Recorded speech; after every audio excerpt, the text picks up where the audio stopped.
ધાંગ્રધા રાય રાયસિંહજી civil hospital ફરીથી માંદગીના વિસ્તારમાં. ધાંગ્રધાની રાજ રાયસિંહજી civil hospital Dhrangadhra, Halvad અને માલવણ જેવા મહત્વના સેન્ટરો સામે એક જ અતિ મહત્વનું અને ઉપયોગી બની શકે એવું સરકારી દવાખાનું છે, પણ અહીં છેલ્લા 15 વર્ષથી મહેકમ મુજબના જરૂરી ડોક્ટરની ભરતી કરવામાં આવતી નથી, જેના લીધે ધાંગ્રધા તાલુકાના ગ્રામ્ય અને શહેરી વિસ્તારના અનેક ગરીબ લોકો હાલાકીનો સામનો કરી રહ્યા છે, પણ તંત્ર કે સરકારના પેટનું પાણીએ હલતું નથી. જોકે ભૂતકાળમાં આરોગ્ય કલ્યાણ સમિતિ દ્વારા હોસ્પિટલમાં ડોક્ટર અને સ્ટાફની જરૂર પૂર્તિ કરવા મોટું જન આંદોલન પણ થયું હતું, જેમાં સામાજિક કાર્યકર સિંધુ દિલશેના 9 દિવસના આમરણ ઉપવાસ બાદ થોડો સમય ડોક્ટર અને સ્ટાફ મૂકવામાં આવ્યા, પણ 3 વર્ષ બાદ ફરી રાજ રાયસિંહજી હોસ્પિટલ ખાતે જ માંદગીના બિચ્છાને નજરે ચડી રહી છે.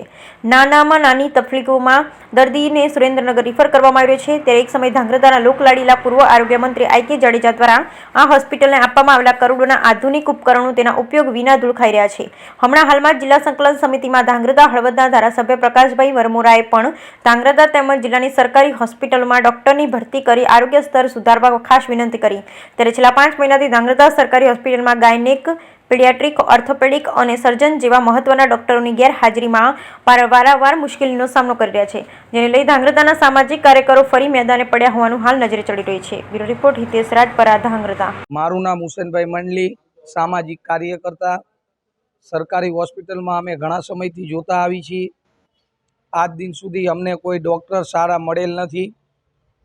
ગાયનેક, ઓર્થોપેડિક, MD, ફિઝિશિયન આ તમામ ડૉક્ટરો અમને મળતા નથી.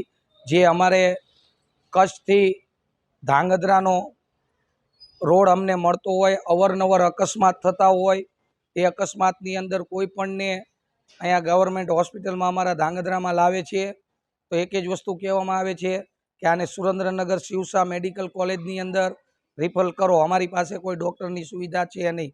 અહીં કોઈ દાખલ કરતા નથી કોઈ એક્સિડન્ટવાળાને. તેમાં અમારે ઓર્થોપેડિક સાહેબ, અત્યારે સરકારી હોસ્પિટલોની અંદર ડૉક્ટરોની કેટલી અછત છે? હું ડૉક્ટર કમલેશ દરેજે અત્યારે ઇન્ચાર્જ અધિક્ષક તરીકે અહીંયા ફરજ બજાવું છું સરકારી હોસ્પિટલ ધાંગધ્રા ખાતે. હવે અમારી વર્ગ 1માં ડૉક્ટરની જે ટોટલ 8 જગ્યાઓ છે એમાંથી 2 જગ્યાઓ અત્યારે ભરેલી છે, અને વર્ગ 2 મેડિકલ ઓફિસરની જે 4 જગ્યાઓ છે એમાંથી 3 જગ્યાઓ અત્યારે ભરેલી છે. બાકીની જગ્યાઓ અત્યારે ખાલી છે, જેના માટે અમે અમારી વડી કચેરીને રજૂઆત કરેલી છે.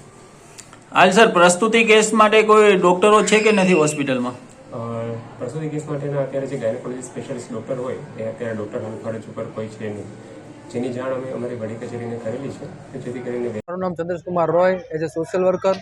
આજે ધાંગધ્રા સરકારી હોસ્પિટલની મુલાકાત લેતા જાણવા મળેલ કે સરકારી હોસ્પિટલમાં ડૉક્ટરોની ખૂબ જ અછત છે. છેલ્લા ઘણા સમયથી આ બાબતે ડૉક્ટરની અછત છે, જેમાં ખાસ કરીને ગાયનેક ડૉક્ટરની ખૂબ જ અછત છે. છેલ્લા ઘણા સમયથી ગાયનેક ડૉક્ટર નથી. એના કારણે અનેક ગ્રામ્ય વિસ્તારના મજૂર વર્ગને ખૂબ જ તકલીફના હાલાકી ભોગવી પડે છે.